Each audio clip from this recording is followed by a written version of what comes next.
अगर मैं आपसे कहूं कि एक गांव में गन्ने की पहली ट्रॉली कभी मिल तक पहुंचती ही नहीं थी, तो क्या आप विश्वास करेंगे? और अगर कोई किसान जिद में आकर उसे भेज भी दे, तो अगली सुबह उसका खेत गन्ने का खेत नहीं, श्मशान बन जाता था। कहते हैं उस गांव में गन्ने की फसल किसान नहीं, एक देवता उगाता था, और जो उसकी पहली कटाई का हिस्सा रोक ले, वह गन्ना नहीं काटता, अपना ही घर काटता है। हाय दोस्तों, मैं हूं आपका दोस्त ओम, और आप सुन रहे हैं भूतकाल द हॉन्टेड टेस्टिमोनीज। आज मैं आपको सुनाने जा रहा हूं खेतों का देवदो की कहानी। डेज एक ऐसी कहानी जहां खेत सिर्फ फसल नहीं उगाते थे, वे अपना हिसाब भी खुद रखते थे। यह कहानी है पश्चिमी उत्तर प्रदेश के एक गांव की, जहां रात होते ही गन्ने के खेतों से हवा नहीं, रोने की आवाजें आती थी, और जहां हर किसान जानता था कि पहली कटाई उसकी नहीं होती, वह होती है गन्ने के देव की। तो लाइट बंद कर लीजिए, ईयरफोन लगा लीजिए और चलिए मेरे साथ माधोपुर गांव के उन खेतों में जहां पहली ट्रॉली कभी वापस नहीं आती थी। पश्चिमी उत्तर प्रदेश का एक छोटा सा गांव था माधोपुर। गांव छोटा था, लेकिन उसके गन्ने दूर दूर तक मशहूर थे। लोग कहते थे माधोपुर की मिट्टी में सिर्फ मिठास नहीं थी, एक पुराना डर भी मिला हुआ था। गांव के बाहर जहां पक्की सड़क खत्म होती थी, वहीं से गन्ने के खेत शुरू हो जाते थे। इतने ऊंचे गन्ने कि दोपहर में भी उनके बीच अंधेरा लगता था। और उन्हीं खेतों के बीच एक पुराना थान था, मिट्टी का छोटा सा चबूतरा, उस पर रखा एक काला पत्थर पर हमेशा सूखा सिंदूर लगा रहता था, और उसके ऊपर हर मंगलवार कोई ना कोई ताजा गन्ना रख जाता था। गांव के बच्चे उस जगह के पास खेलते नहीं थे, और बड़े लोग सूरज ढलने के बाद उधर से निकलते नहीं थे, क्योंकि माधोपुर में एक नियम था, पहली कटाई की पहली गड्डी। थान पर चढ़े बिना कोई गन्ना खेत से बाहर नहीं जाएगा। कहते थे वह हिस्सा गन्ने के देव का होता है, जो खेतों को सूखा, रोग और बर्बादी से बचाता है। लेकिन हर गांव में एक आदमी ऐसा होता है जो पुरानी बातों को अंधविश्वास समझता है। माधोपुर में वह आदमी था वीरपाल चौधरी, गांव का सबसे बड़ा किसान। सबसे ज्यादा जमीन उसी की, 2 ट्रैक्टर, 3 ट्यूबवेल और पास की चीनी मिल में सीधी पहुंच। वीरपाल पैसे वाला था, और यही बात उसे यकीन दिलाती थी कि वह गांव के नियमों से बड़ा है। उस साल गन्ने की फसल बहुत अच्छी हुई थी, इतनी अच्छी कि वीरपाल हर चौपाल में छाती ठोक कर कहता, इस बार मेरी पहली ट्रॉली सीधे मिल जाएगी, कोई थानवान नहीं। देव अगर होते तो बैंक से कर्ज न लेना पड़ता। गांव वाले चुप हो जाते, कुछ लोग समझाते भी, लेकिन वीरपाल हंस देता। सिर्फ एक आदमी था जो हर बार उसे रोकने की कोशिश करता, रघुवीर काका, 70 साल के बूढ़े, झुकी कमर, सफेद धोती और आंखों में हमेशा एक अजीब सा डर। एक शाम रघुवीर काका ने वीरपाल को खेत के किनारे रोककर कहा, बेटा पहली गड्डी थान पर चढ़ा दे, बाकी पूरी फसल मिल भेज देना। वीरपाल हंस पड़ा, काका आप लोगों ने डर डर के जिंदगी काट दी, मैं नहीं मानता इन बातों को। रघुवीर काका ने उसकी आंखों में देखते हुए कहा, न मानो, लेकिन खेत की मिट्टी सब याद रखती है। वीरपाल ने जवाब नहीं दिया, बस मुस्कुराया और ट्रैक्टर स्टार्ट कर दिया। कटाई वाले दिन सुबह सुबह पूरे गांव को पता चल गया, वीरपाल ने पहली ट्रॉली सीधे मिल भेजने का फैसला कर लिया है। कई औरतों ने अपने दरवाजे बंद कर लिए, कुछ बूढ़े चौपाल पर बैठकर राम नाम जपने लगे। रघुवीर काका खुद उसके खेत तक गए, लेकिन वीरपाल नहीं माना। सुबह करीब 9 बजे पहली ट्रॉली गन्ने से लदी, इतनी भरी हुई कि ऊपर तक गन्ना बंधा था। ड्राइवर सीट पर वीरपाल का छोटा भाई नरेश बैठा था, और पीछे वीरपाल खुद खड़ा था। ट्रॉली थान के पास से गुजरी, गांव वाले दूर खड़े देखते रहे। थान पर रखा सूखा गन्ना हवा में हल्का सा हिला, और उसी क्षण ट्रॉली के आगे बांधे गए बैल एक साथ बिदक उठे। नरेश ने ब्रेक लगाया, भैया बैल क्यों डर रहे हैं? वीरपाल झुंझला गया, चलाते रहो। ट्रॉली थान को पार कर गई, और उसी पल कुछ ऐसा हुआ जिसे वहां खड़े हर आदमी ने अपनी आंखों से देखा। थान पर रखा सूखा गन्ना अपने आप सीधा खड़ा हो गया, जैसे किसी ने उसे पकड़कर खड़ा कर दिया हो, और फिर वह धीरे धीरे वीरपाल की ट्रॉली की दिशा में झुक गया। गांव की औरतों के मुंह से एक साथ निकला, हे राम। लेकिन वीरपाल फिर भी नहीं रुका। ट्रॉली गांव से बाहर निकल गई। सबको लगा बस बात खत्म, कुछ नहीं हुआ। शाम तक ट्रॉली मिल पहुंच जाएगी, लेकिन शाम आई और ट्रॉली नहीं लौटी। रात हो गई, फिर भी नहीं। वीरपाल पहले गुस्से में था, फिर बेचैन हुआ, फिर खुद जीप लेकर मिल की तरफ गया। लेकिन मिल पहुंचकर जो उसने सुना, उससे उसके पैरों तले जमीन खिसक गई। मिल के मुंशी ने कहा, कौन सी ट्रॉली? तुम्हारी कोई ट्रॉली यहां पहुंची ही नहीं। वीरपाल चीखा, पागल हो क्या? सुबह 9 बजे निकली थी। मुंशी ने रजिस्टर उसके सामने खोल दिया। उस दिन दर्ज हर ट्रॉली का नाम था, सिवाय वीरपाल की ट्रॉली के। वीरपाल के माथे पर पसीना आ गया। वह रात के करीब 11 बजे वापस गांव लौटा।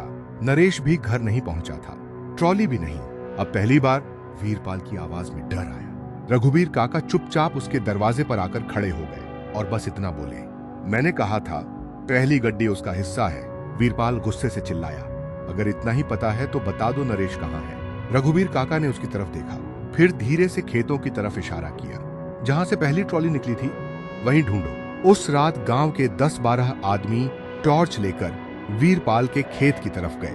आसमान में चांद था, लेकिन बादल इतने घने कि रोशनी जमीन तक नहीं पहुंच रही थी। गन्ने के खेत हवा में हिल रहे थे, सर सर सर जैसे कोई उनमें चल रहा हो। सब लोग खेत के बीच पहुंचे जहां से सुबह ट्रॉली निकली थी, और वहां ट्रॉली खड़ी थी, उसी जगह, उसी हालत में, गन्ने से लदी हुई। लेकिन बैल गायब थे, नरेश गायब था, और ट्रॉली के हर गन्ने पर ऊपर से नीचे तक लाल लाल धब्बे लगे थे, खून जैसे।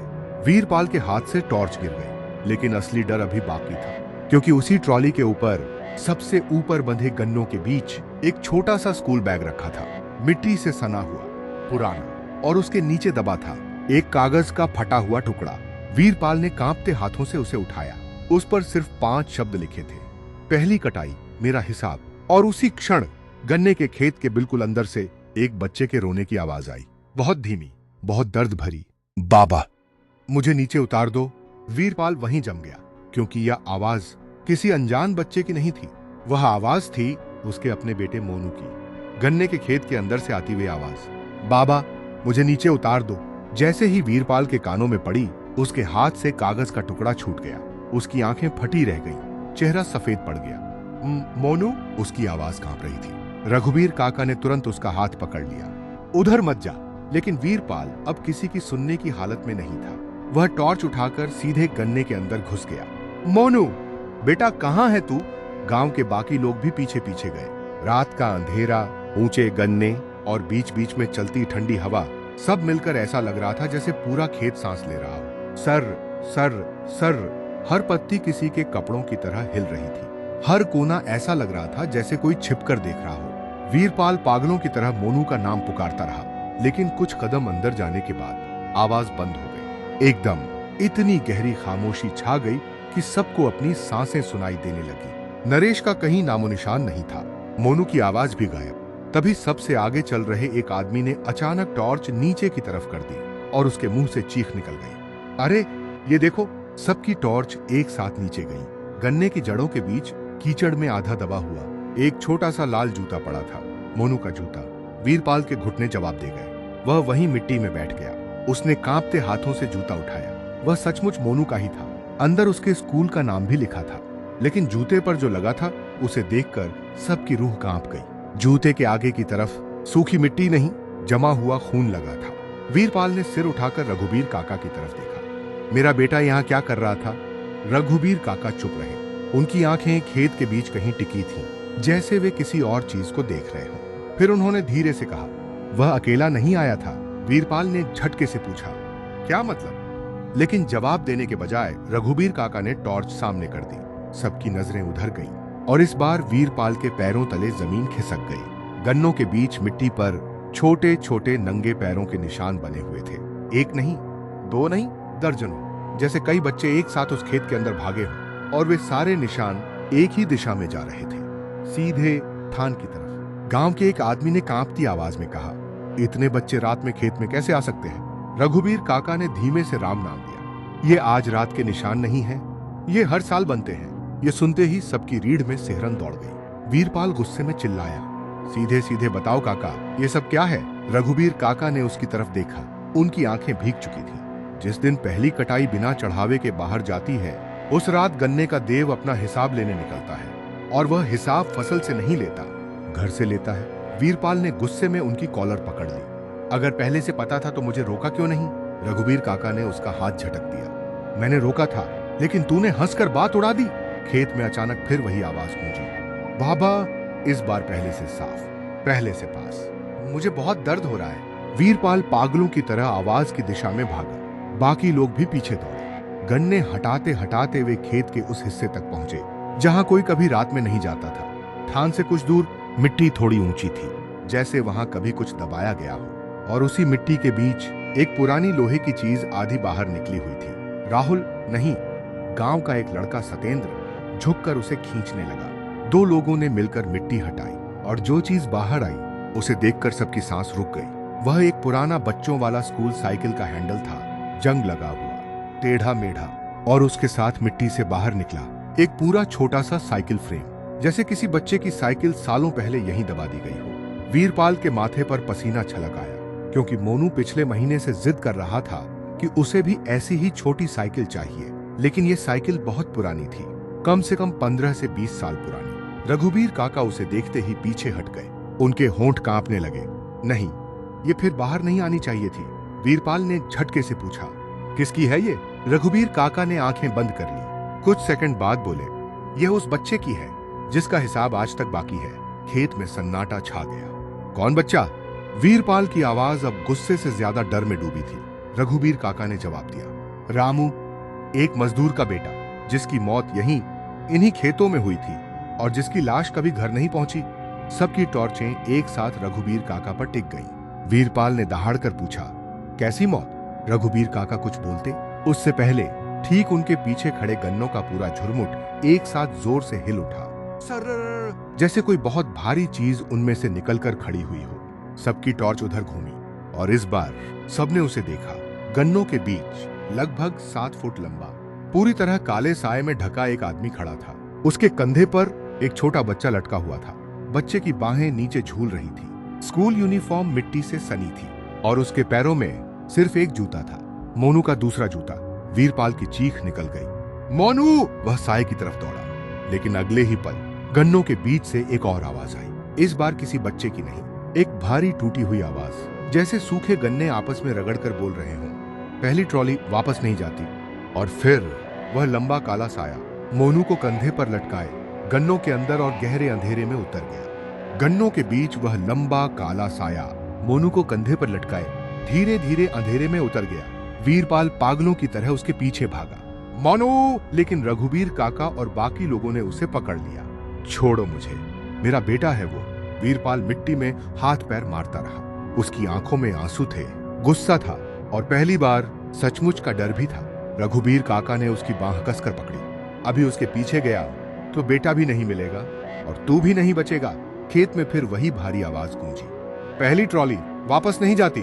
उसके बाद सब शांत, इतना शांत जैसे अभी अभी जो कुछ हुआ वह हुआ ही ना हो। लेकिन मोनू का जूता, मिट्टी में दबा स्कूल बैग और वीरपाल की फटी हुई चीख ये साबित करने के लिए काफी थे कि यह सपना नहीं था। गांव वाले वीरपाल को किसी तरह घर लाए। उसकी पत्नी सरोज दरवाजे पर ही खड़ी थी। जैसे ही उसने वीरपाल को अकेले लौटते देखा, उसके चेहरे का रंग उड़ गया। मोनू कहाँ है? वीरपाल चुप। सरोज ने फिर पूछा, मोनू कहाँ है? इस बार उसकी आवाज टूट गई, लेकिन वीरपाल के मुंह से सिर्फ एक ही बात निकली, मैं उसे वापस ले आऊंगा। सरोज समझ गई कुछ बहुत बुरा हो चुका है।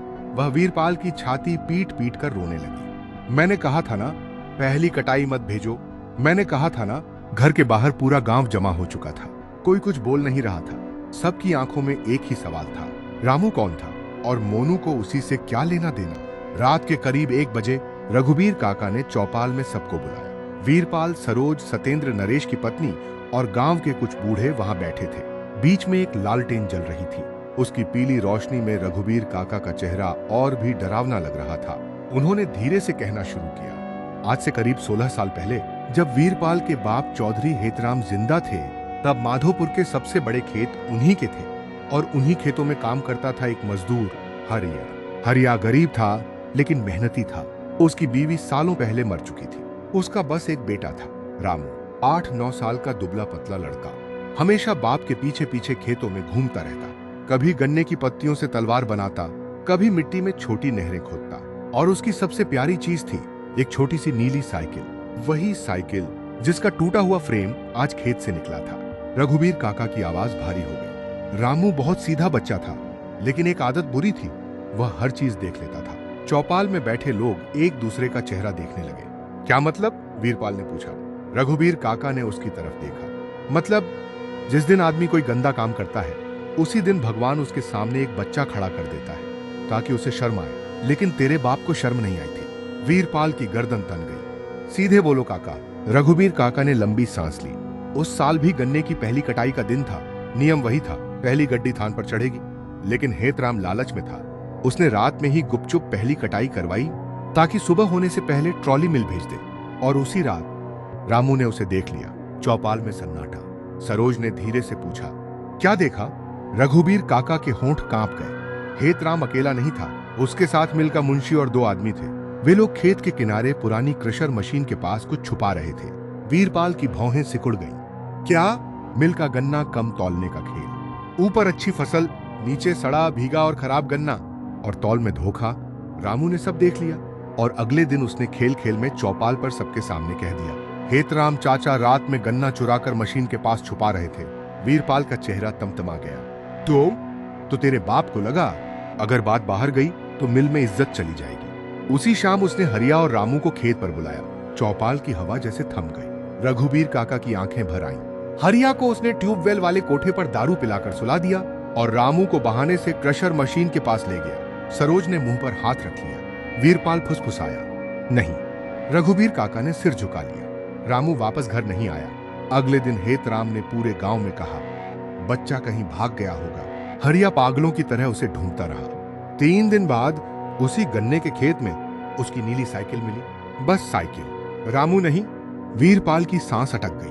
तुम कहना क्या चाहते हो? रघुबीर काका ने कांपते हुए कहा।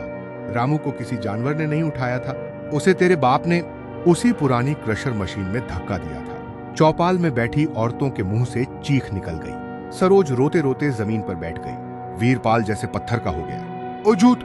उसने बहुत धीमे कहा। ये झूठ है। रघुबीर काका गरजे, काश झूठ होता। मैंने अपने कानों से हरिया की चीखें सुनी थी। मैंने अपनी आंखों से तेरे बाप के कपड़ों पर खून देखा था, लेकिन मैं डर गया और यही मेरी सबसे बड़ी सजा है। चौपाल में बैठे सब लोग कांप उठे। अब पहली बार कहानी साफ हो रही थी। रामू की मौत, पहली कटाई, थान और गन्ने के देव का हिसाब सब एक ही धागे से बंधे थे। लेकिन वीरपाल ने एक बात पकड़ ली, अगर मेरे बाप ने किया था तो हिसाब मुझसे क्यों? रघुबीर काका ने उसकी आंखों में देखकर कहा, क्योंकि पाप सिर्फ करने वाला नहीं ढोता, उसके नाम पर जीने वाले भी ढोते हैं। तेरी जमीन, तेरी फसल, तेरी पहली ट्रॉली, सब उसी पाप की कमाई पर खड़े हैं। वीरपाल ने सिर पकड़ लिया। उसकी आंखों के सामने मोनू का चेहरा घूम रहा था।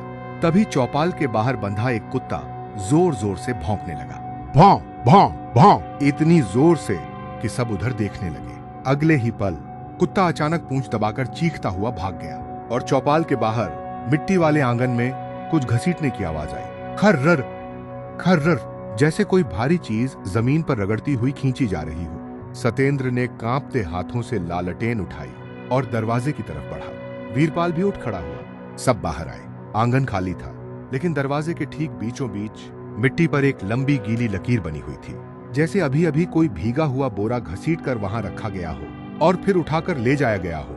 उस लकीर के आखिर में एक चीज पड़ी थी, मोनू की स्कूल शर्ट, सफेद शर्ट जो अब पूरी तरह मिट्टी और लाल धब्बों से सनी हुई थी। सरोज चीख पड़ी। वीरपाल ने कांपते हाथों से शर्ट उठाई। जेब के अंदर कुछ रखा था। उसने हाथ डालकर निकाला, एक छोटी सी पीतल की घंटी, ठीक वैसी जैसी पुराने बैलों के गले में बांधी जाती है, और घंटी के साथ बंधा था एक कागज का टुकड़ा। इस बार उस पर लिखा था, एक हिसाब बाकी है, बाप का नहीं, बेटे का। वीरपाल की आंखें फट गईं, क्योंकि उसी वक्त चौपाल के पीछे वाले गन्ने के खेत से एक साथ कई बच्चों की हंसी सुनाई दी, धीमी, फिर तेज, फिर और तेज। और उस हंसी के बीच मोनू की आवाज फिर आई, बाबा, उसने मुझे उसी मशीन के पास बैठाया है जहां रामू रोया था। चौपाल के पीछे वाले गन्ने के खेत से आती वह हंसी धीमी, फिर तेज, फिर और तेज, ऐसी लग रही थी जैसे कई बच्चे एक साथ खेलते खेलते अचानक रोने लगे हों। और उस हंसी के बीच मोनू की आवाज फिर आई, बाबा, उसने मुझे उसी मशीन के पास बैठाया है जहां रामू रोया था। सरोज वहीं जमीन पर गिर पड़ी। वीरपाल की आंखें लाल हो गईं। अब उसके चेहरे पर डर कम और अपने बेटे को वापस लाने की जिद ज्यादा थी। मशीन कहां है? उसने रघुबीर काका की तरफ देखकर दहाड़ कर पूछा। रघुबीर काका कुछ सेकंड चुप रहे, फिर बहुत धीमे बोले, पुराना क्रशर खेतों के पीछे वाले सूखे नाले के पास, लेकिन वहां रात में कोई नहीं जाता। वीरपाल ने उनकी बात बीच में ही काट दी। आज जाऊंगा, अभी जाऊंगा। मोनू अगर वहां है तो मैं उसे लेकर ही लौटूंगा। सरोज रोते हुए उसके पैरों से लिपट गई। मत जा, मुझे बेटा भी चाहिए और तू भी। वीरपाल ने उसकी तरफ देखा। उसकी आंखें भर आईं। लेकिन अगले ही पल उसने सरोज के हाथ अलग किए और टॉर्च उठा ली। अगर आज नहीं गया तो मैं जिंदगी भर अपने बेटे की आवाज सुनता रहूंगा। रघुबीर काका, सतेंद्र और गांव के 5 आदमी उसके साथ चल पड़े। बाकी लोग चौपाल पर ही रुक गए। रात के करीब 2:30 बज चुके थे। गांव के पीछे का रास्ता कच्चा था। दाएं तरफ ऊंचे गन्ने, बाएं तरफ सूखा नाला और ऊपर इतना घना अंधेरा कि टॉर्च की रोशनी भी कमजोर लग रही थी। चलते चलते अचानक रघुबीर काका रुक गए। उन्होंने टॉर्च नीचे की। मिट्टी में ताजे घसीटने के निशान बने हुए थे, जैसे कोई भारी चीज अभी अभी इस रास्ते से खींच कर ले जाई गई हो। उन निशानों के साथ साथ छोटे छोटे बच्चों के पैरों के निशान भी थे, दर्जनों। वीरपाल ने बिना कुछ बोले कदम तेज कर दिए। कुछ दूर आगे बढ़ते ही एक टूटी हुई टीन की छत दिखाई दी। नीचे जंग खाया लोहे का ढांचा, चारों तरफ उगी जंगली घास और बीच में वही पुरानी क्रशर मशीन। कभी उसी मशीन से गन्ने का रस निकाला जाता था, अब वह सालों से बंद पड़ी थी। लेकिन अजीब बात यह थी, मशीन के नीचे की मिट्टी सूखी नहीं थी, वह गीली थी, जैसे वहां अभी अभी पानी गिरा हो या कुछ और। वीरपाल मशीन के बिल्कुल सामने जाकर खड़ा हो गया। मोनू, उसकी आवाज रात में गूंज गई। कोई जवाब नहीं, सिर्फ हवा। फिर बहुत हल्की सी 1 घंटी बजी। टन, सबके शरीर में सिहरन दौड़ गई। वही पीतल की घंटी जो अभी कुछ देर पहले मोनू की शर्ट की जेब से निकली थी। घंटी फिर बजी। टन टन। इस बार आवाज मशीन के पीछे से आई। सतेंद्र कांपते हुए उधर गया, टॉर्च की रोशनी घुमाई और अगले ही पल उसके मुंह से चीख निकल गई, वीरपाल भैया। सब भागकर पीछे पहुंचे। मशीन के पीछे एक पुरानी लकड़ी की कुर्सी रखी थी और उस कुर्सी पर मोनू बैठा था, उसका सिर झुका हुआ, हाथ गोद में रखे हुए। स्कूल यूनिफॉर्म मिट्टी से सनी हुई, एक पैर में जूता, दूसरा पैर नंगा। सरोज वहां नहीं थी, लेकिन अगर होती तो शायद उसी पल मर जाती। मोनू, वीरपाल पागलों की तरह उसकी तरफ दौड़ा। उसने मोनू को झकझोर दिया। बेटा आंख खोल। मोनू ने धीरे धीरे सिर उठाया और वीरपाल की सांस वहीं अटक गई, क्योंकि वह मोनू था, लेकिन उसकी आंखें मोनू की नहीं थी, पूरी काली, जैसे पुतलियां ही गायब हों। उसके होंठ सूखे हुए थे और जब उसने मुंह खोला तो आवाज मोनू की नहीं, किसी बूढ़े आदमी की निकली। पहली कटाई किसकी होती है वीरपाल? वीरपाल पीछे हट गया। मोनू, बेटा मैं हूं। मोनू की गर्दन धीरे धीरे टेढ़ी हुई और उसके होंठ फिर हिले। जब तेरे बाप ने रामू को मशीन में डाला था तब उसने भी यही कहा था, मैं हूं, मैं हूं। रघुबीर काका के हाथ से टॉर्च छूट गई। हे राम, वीरपाल रो पड़ा। जो गलती मेरे बाप ने की उसकी सजा मेरे बेटे को मत दे। मोनू के होठों पर अजीब मुस्कान आई। सजा? अभी सजा शुरू कहां हुई है। अचानक मशीन के लोहे के पहिए अपने आप हिलने लगे, धीरे धीरे, जैसे जंग लगे होने के बावजूद कोई उन्हें घुमा रहा हो। खर्रा खर्रा खर्रा, सतेंद्र चीखा। मशीन चालू हो रही है, यह नामुमकिन था। उस मशीन में सालों से न तेल था, न बेल्ट, न इंजन। फिर भी उसका बड़ा लोहे का रोलर घूमने लगा और उसके घूमते ही मशीन के नीचे जमा गीली मिट्टी से लाल रंग का पानी रिसने लगा। पहले बूंद बूंद, फिर धार बनकर। रघुबीर काका घुटनों के बल बैठ गए। वही खून यहीं बहा था। वीरपाल ने मोनू को कुर्सी से उठाने की कोशिश की, लेकिन जैसे ही उसने मोनू का हाथ पकड़ा, मोनू ने उसकी कलाई इतनी जोर से दबाई कि वीरपाल दर्द से चिल्ला उठा। एक 8 साल का बच्चा, इतनी ताकत?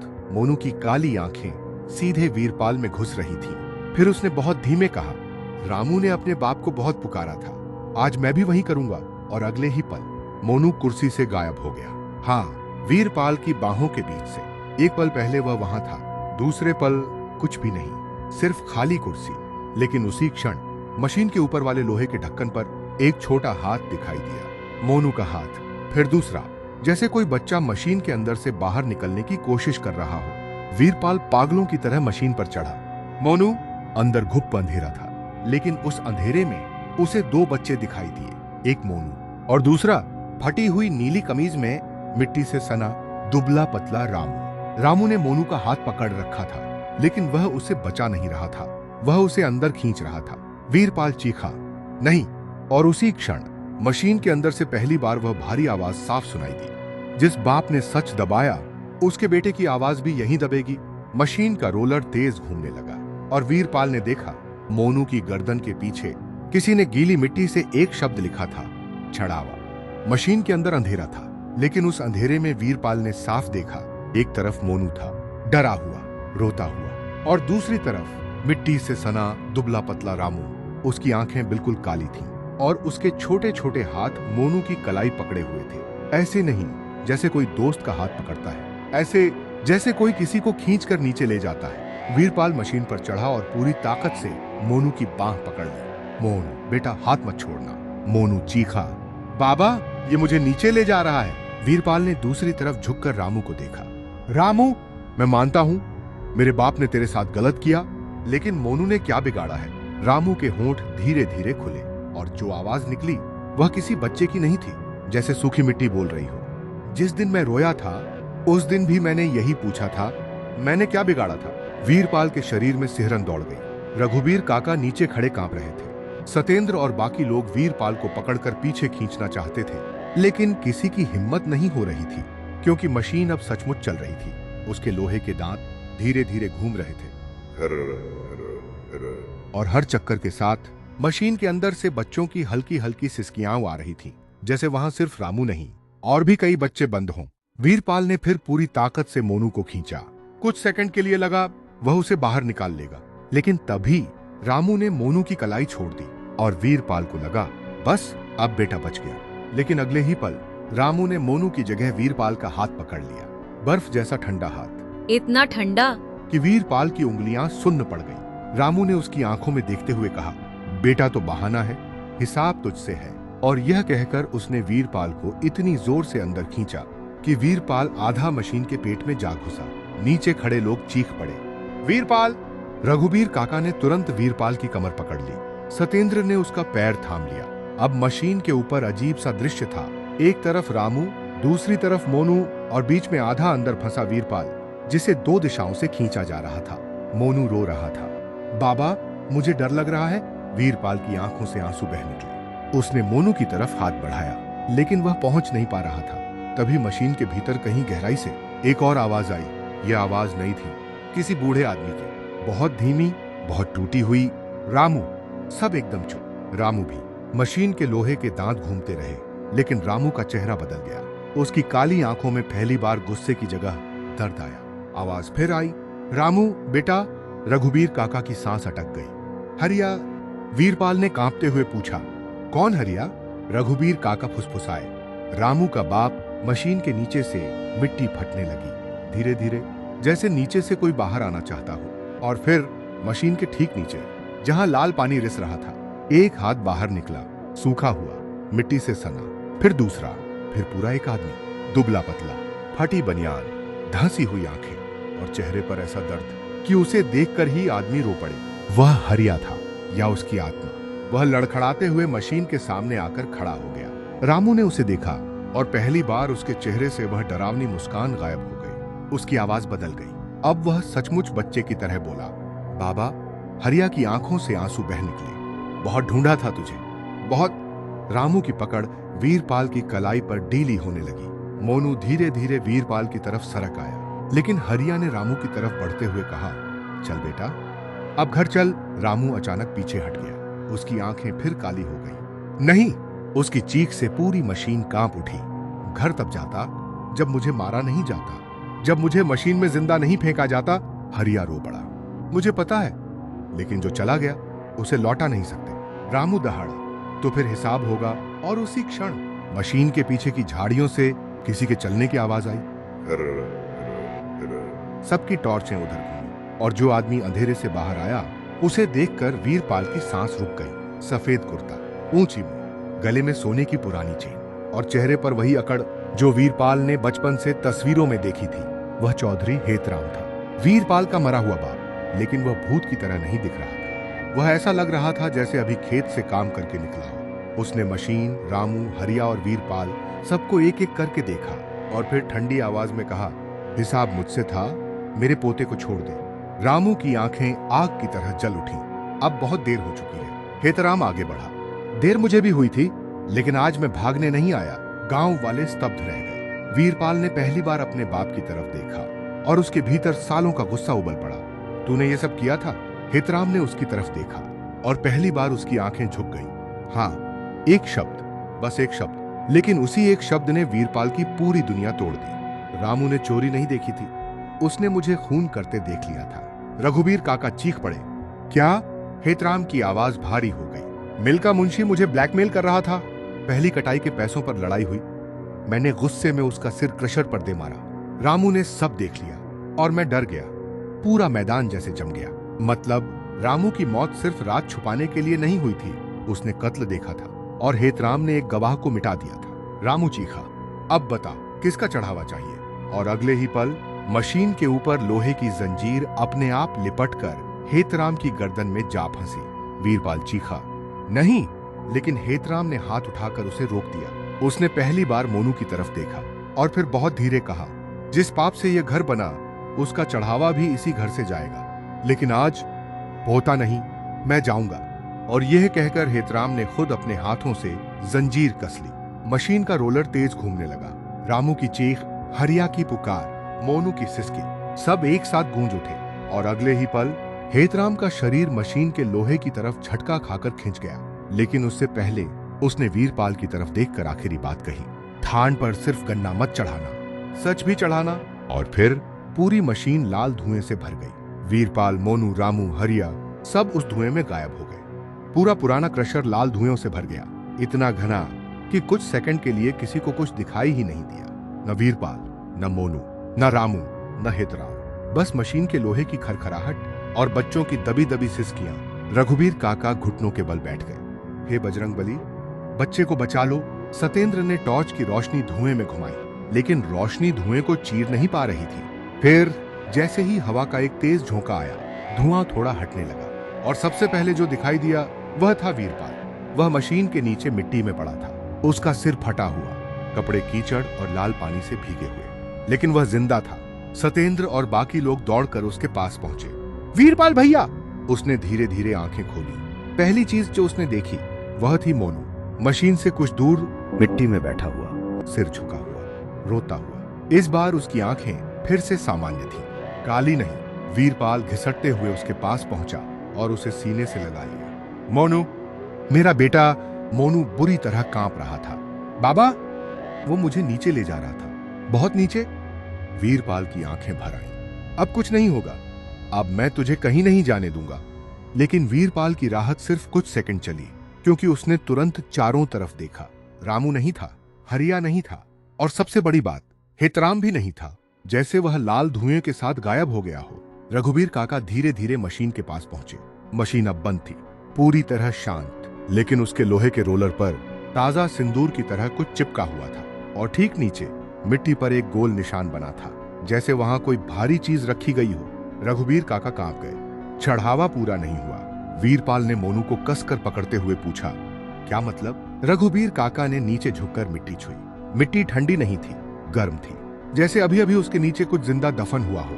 उन्होंने धीमे से कहा, हेतराम खुद को दे गया, लेकिन देव ने उसे स्वीकार नहीं किया, क्योंकि सिर्फ शरीर देने से हिसाब पूरा नहीं होता। जिस सच को उसने दबाया था वह अभी भी दबा हुआ है। वीरपाल ने घूर कर पूछा, कौन सा सच? रघुबीर काका ने उसकी तरफ देखा। रामू की मौत का सच गांव ने सुना, लेकिन मुंशी की मौत का सच अभी भी खेत ने निगला हुआ है। वीरपाल का दिल धक से रह गया। उसे अपने बाप की आखिरी बात याद आई, थान पर सिर्फ गन्ना मत चढ़ाना, सच भी चढ़ाना। अब बात साफ हो रही थी। हेतराम ने सिर्फ रामू को नहीं मारा था, उसने मिलके मुंशी को भी मारा था, और उसकी लाश शायद आज तक कहीं उसी खेत में दबी थी। तभी मोनू ने वीरपाल की बांह कसकर पकड़ी। उसकी आंखें एक तक मशीन के पीछे देख रही थी। बाबा! वो फिर खड़ा है। सबकी गर्दन एक साथ पीछे मुड़ी। मशीन के पीछे गन्नों की कतार के बीच फिर वही लंबा काला साया खड़ा था। इस बार उसके कंधे पर कोई बच्चा नहीं था। उसके दोनों हाथ खाली थे, लेकिन उसके पैरों के पास मिट्टी में कुछ घसीटते हुए निशान थे, जैसे वह किसी भारी चीज को खेत की तरफ खींच कर ले गया। सतेंद्र ने टॉर्च सीधी उसकी तरफ मारी और उसी पल साये के पैरों के पास कुछ चमका। एक पुरानी लोहे की चेन, और चेन से बंधी थी एक आदमी की हड्डी वाली कलाई। सरोज वहां नहीं थी, लेकिन अगर होती तो शायद फिर बेहोश हो जाती। वीरपाल के गले से आवाज नहीं निकली। काला साया धीरे धीरे पीछे हटने लगा, गन्नों की तरफ, जैसे किसी को बुला रहा हो। रघुबीर काका समझ गए, वो मुंशी की लाश दिखाना चाहता है। हिसाब पूरा करवाने वीरपाल ने मोनू को सतेंद्र के हवाले किया। उसे घर ले जा। मोनू ने तुरंत उसका हाथ पकड़ लिया। नहीं बाबा, उधर मत जाओ, वो कह रहा है। अगर आज भी सच नहीं निकला तो अगली कटाई पर मैं फिर आऊंगा। यह सुनकर सबकी रीढ़ में ठंडक दौड़ गई, क्योंकि यह आवाज मोनू की नहीं लग रही थी, जैसे उसके अंदर से कोई और बोल रहा हो। वीरपाल ने उसके सिर पर हाथ फेरा। बस आखिरी बार जा रहा हूं तेरे लिए। और यह कहकर वह फिर उस काले साए के पीछे चल पड़ा। इस बार उसके साथ रघुबीर काका और सिर्फ 2 आदमी गए। बाकी सब मोनू को लेकर गांव लौट गए। रात के लगभग 3:30 बज चुके थे। गन्नों के बीच का रास्ता पहले से भी ज्यादा अंधेरा था। काला साया कुछ दूर आगे चलता, फिर रुक जाता, जैसे इंतजार कर रहा हो कि वीरपाल पीछे तो नहीं छूट गया। करीब 10 मिनट चलने के बाद वे खेत के उस हिस्से में पहुंचे जहां वीरपाल कभी खुद भी नहीं गया था। वहां गन्ने अचानक खत्म हो गए और बीच में एक गोल सा खाली टुकड़ा था। मिट्टी बाकी खेत से अलग दिख रही थी, काली, धंसी हुई, और उसके बीच में पड़ा था एक जंग लगा लोहे का तराजू, मिल वाला पुराना तौल कांटा। रघुबीर काका फुसफुसाए, यही है जगह, मुंशी को यहीं गाड़ा गया था। वीरपाल के हाथ कांपने लगे। उसी वक्त काले साए ने पहली बार सिर उठाया। उसका चेहरा अब भी साफ नहीं दिख रहा था, लेकिन उसकी आवाज इस बार साफ आई। जिसने खेत से चोरी की वह खेत में ही तौला जाएगा। और अगले ही पल वह साया गायब हो गया, ठीक उसी जगह जहां पुराना तराजू पड़ा था। और उसी क्षण तराजू अपने आप हिलने लगा। उसकी एक पलड़ा ऊपर उठा, दूसरा नीचे धंस गया, जैसे किसी ने उसमें कोई अदृश्य वजन रख दिया हो। फिर मिट्टी फटने लगी धीरे धीरे, और पलड़े के नीचे से एक सड़ा हुआ हाथ बाहर निकला। फिर आधा चेहरा, फिर पूरा कंकाल जैसा शरीर। उसके गले में अभी भी मिल का पीतल वाला टोकन लटक रहा था। वह मुंशी था या उसका बचा हुआ शरीर, लेकिन असली डर अभी बाकी था, क्योंकि उसके सीने की हड्डियों के बीच एक कपड़े में लिपटा छोटा सा गट्ठर फंसा हुआ था। रघुबीर काका ने कांपते हाथों से कपड़ा खोला। अंदर से निकली एक पुरानी बही, मिल के हिसाब किताब की, और उसके पहले पन्ने पर लाल स्याही से लिखा था, रामू गवाह था, मुंशी हिस्सेदार था, अगला हिसाब खून से होगा। वीरपाल का सिर घूम गया, लेकिन तभी उस बही के अंदर से एक और कागज फिसलकर मिट्टी पर गिरा। वीरपाल ने उसे उठाया, और जैसे ही उसने पढ़ा उसकी आंखें फैल गईं, क्योंकि उस कागज पर उसके अपने नाम की रजिस्ट्री की नकल थी, और नीचे साफ लिखा था, यह जमीन चौधरी हेतराम की नहीं, हरिया के नाम थी। वीरपाल के हाथ सुन्न पड़ गए। मतलब जिस जमीन पर वह सालों से मालिक बनकर बैठा था, वह जमीन असल में रामू के बाप हरिया की थी, और हेतराम ने सिर्फ खून नहीं किया था, जमीन भी हड़प ली थी। ठीक उसी क्षण खेत के चारों तरफ से बच्चों की हंसी फिर गूंज उठी, और इस बार उन हंसियों के बीच एक भारी आवाज साफ सुनाई दी। अब चढ़ावा फसल का नहीं, जमीन का होगा। खेत के चारों तरफ बच्चों की हंसी गूंज रही थी, धीमी, फिर तेज, फिर और तेज, और उस हंसी के बीच वह भारी आवाज साफ सुनाई दी, अब चढ़ावा फसल का नहीं, जमीन का होगा। वीरपाल के हाथ से कागज लगभग छूट ही गया। उसकी आंखें उसी रजिस्ट्री पर जमी थीं। ये जमीन चौधरी हेतराम की नहीं, हरिया के नाम थी। मतलब जिस जमीन को वीरपाल अपना मानकर सालों से जोत रहा था, जिसके गन्ने बेचकर उसने ट्रैक्टर खरीदे, मकान बनवाया, मोनू का स्कूल लगवाया, वह जमीन असल में उसके बाप की थी ही नहीं, वह हरिया की थी, रामू के बाप की। रघुबीर काका ने कांपती आवाज में कहा। हेतराम ने पहले हरिया से कागजों पर अंगूठा लगवाया, फिर मुंशी के साथ मिलकर नकली रजिस्ट्री बनवाई, और जब हरिया को शक हुआ तब रामू गायब हो गया। वीरपाल का सिर घूम गया। तो हरिया को सच पता था? रघुबीर काका ने सिर हिलाया। हाँ, लेकिन बेटे के गम ने उसे तोड़ दिया। वह पागल सा हो गया था। उसे लगता था रामू खेतों में कहीं जिंदा है, और एक रात वह खुद भी गायब हो गया। वीरपाल की आंखों में आंसू भर आए। अब बात सिर्फ एक बच्चे की मौत की नहीं थी, यह पूरी जमीन, पूरा घर, पूरी हैसियत खून और धोखे पर खड़ी थी। तभी मिट्टी में आधा धंस से उस मुंशी के कंकाल के मुंह से एक अजीब सी खरखराती आवाज निकली। सबके पैरों तले जमीन खिसक गई। कंकाल की गर्दन धीरे धीरे वीरपाल की तरफ मुड़ी, और उसके जबड़े आपस में टकराए, खट खट खट। फिर उसकी छाती के अंदर से वही भारी आवाज आई, जो खेत का मालिक नहीं, उसकी पहली कटाई भी उसकी नहीं। अगले ही पल कंकाल के हाथ ने झटके से मिट्टी पकड़ ली, और पूरा शरीर बाहर निकलने लगा। रघुबीर काका चीख पड़े, पीछे हट। वीरपाल और बाकी दोनों आदमी पीछे हटे, लेकिन कंकाल बाहर निकलते ही खड़ा नहीं हुआ।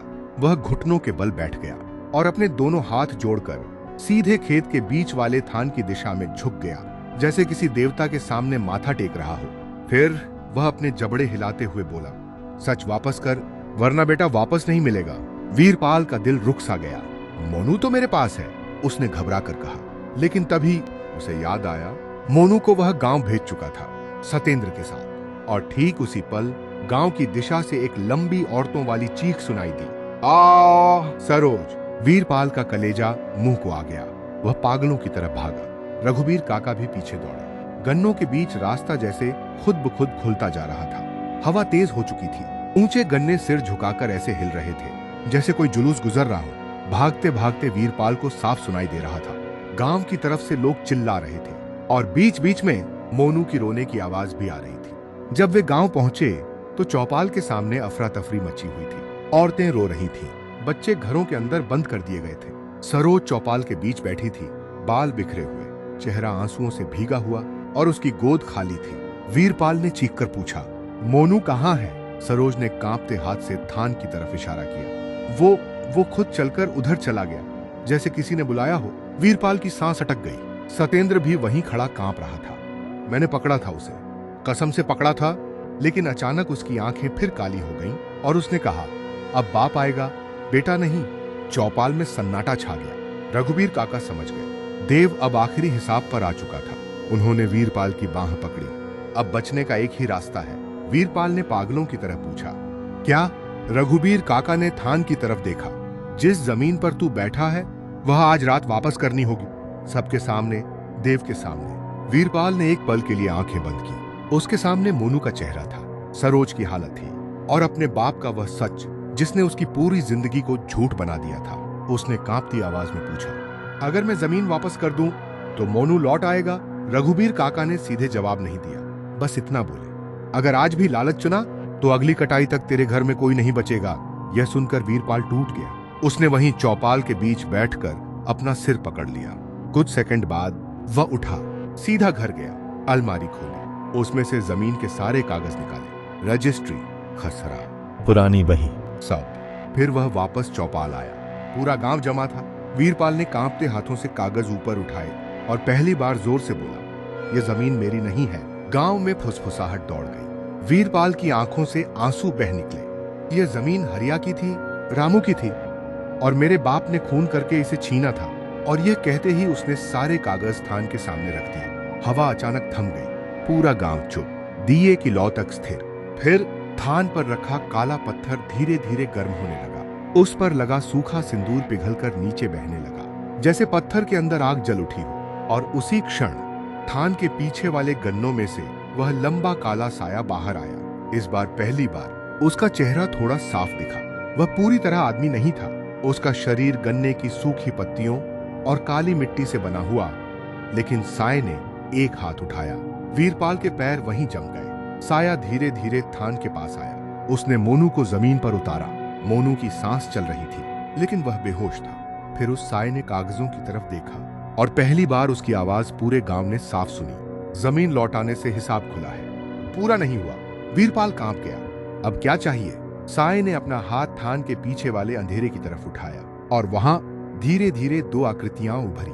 पहली, छोटा सा रामू, मिट्टी से सना, हाथ में अपनी नीली साइकिल की घंटी, और उसके पीछे एक दुबला पतला आदमी। हरिया। हरिया की आंखें वीरपाल पर नहीं, मोनू पर टिकी थी, जैसे वह देखना चाहता हो कि यह बच्चा सच में छोड़ा जाएगा या नहीं। फिर काले साये ने आखिरी बात कही, जमीन वापस, सच वापस, अब खून का नाम भी वापस होगा। वीरपाल समझा नहीं। खून का नाम? रघुबीर काका की सांस अटक गई। उन्होंने धीरे से कहा, इसका मतलब सिर्फ जमीन लौटाना काफी नहीं, हरिया के वंश का नाम भी लौटाना होगा। वीरपाल की भौहें सिकुड़ गईं। तभी हरिया ने पहली बार मुंह खोला। उसकी आवाज बहुत धीमी थी, लेकिन पूरे गांव ने सुनी। जिस बच्चे से सब छीना गया, उसी बच्चे का नाम फिर जिंदा होगा। और यह कहकर उसने थान के सामने रखे कागजों पर अपना सूखा हाथ रखा।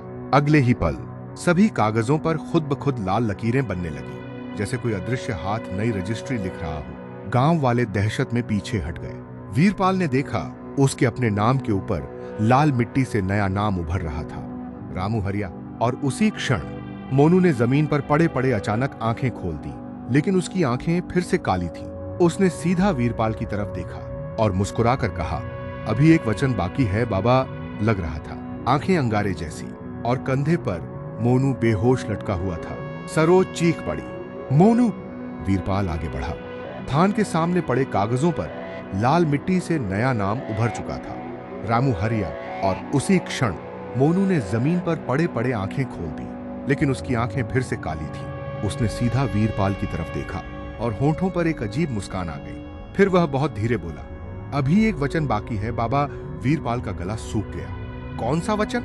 मोनू उठकर बैठ गया, लेकिन वह मोनू नहीं लग रहा था। उसके चेहरे पर वही ठंडी शांति थी जो वीरपाल ने पहले रामू में देखी थी। उसने थान पर रखे कागजों की तरफ इशारा किया। जमीन लौट गई, नाम लौट गया, लेकिन जिसने पाप की कमाई पर घर बनाया उसे खुद तय करना होगा। वह इस खेत का मालिक बनकर जिएगा या रखवाला बनकर। पूरा गांव एकदम चुप हो गया। रघुबीर काका समझ गए यह आखिरी हिसाब था। वीरपाल ने कांपती आवाज में पूछा, क्या करना होगा? इस बार जवाब मोनू ने नहीं दिया, थान के पीछे खड़े हरिया ने दिया। उसकी आवाज कमजोर थी, लेकिन हर शब्द साफ था। जिस जमीन ने मेरे बेटे का खून पिया, उसी जमीन पर अब लालच नहीं चलेगा। आज के बाद यह खेत किसी चौधरी का नहीं, एक ट्रस्ट होगा। गांव के नाम और उसके पहले रखवाले का नाम होगा वीरपाल। वीरपाल ने जैसे कुछ सुना ही ना हो। रखवाला? हरिया ने सिर हिलाया। मालिक बनकर तेरे बाप ने इसे शाप दिया। अगर तू मालिक बना रहा तो वही शाप तेरे बेटे तक जाएगा, लेकिन अगर रखवाला बना तो शायद यह जमीन पहली बार किसी बच्चे को मारे बिना फसल देगी। वीरपाल की आंखों से आंसू बह निकले। उसने चारों तरफ देखा। एक तरफ सरोज थी जो मोनू को सीने से लगाने के लिए तड़प रही थी। दूसरी तरफ पूरा गांव था जो सालों से डर में जी रहा था, और सामने वह जमीन जिसे वह अपनी ताकत समझता था, लेकिन जो असल में उसके परिवार का सबसे बड़ा पाप निकली। कुछ पल तक वीरपाल कुछ नहीं बोला। फिर वह धीरे धीरे थान के सामने घुटनों के बल बैठ गया।